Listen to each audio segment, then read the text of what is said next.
This is Eden with Helixx VR. Today I'll be reviewing Cyberdrifter for the HTC Vive, Oculus Rift and Windows Mixed Reality. Cyberdrifter is not just a standard FPS with aesthetics inspired by Tron. You'll be dodging, firing back, reflecting bullets from one enemy into another, making your way through areas and more. The combat is fairly intense if you rush straight in. There is an element of strategy too in when to fight, when to get power-ups, when to back off, when to take it slow from cover and when to rush forward. To me personally, that's a selling point. It's not just rush in and shoot the enemies. There are also boss fights in most of the levels which are quite fun to run back and forth to try and defeat. The standard controls involve movement with the trigger and control direction, which I find is quite intuitive even if it's not the standard. It's a fairly easy way to move and aim at the same time with it. For those who want a more familiar style of locomotion however, smooth locomotion with the trackpad is an option. There's no teleporting in this game. You'll need to unlock paths to continue, whether that's by clearing a room of enemies, making your way around a trap to a button, or using your shield to reflect bullets to make your own opening.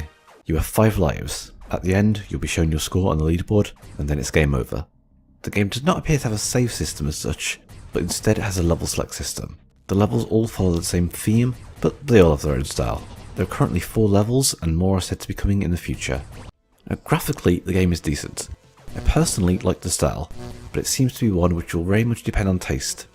The graphical performance is fine too, with no issues occurring there for me.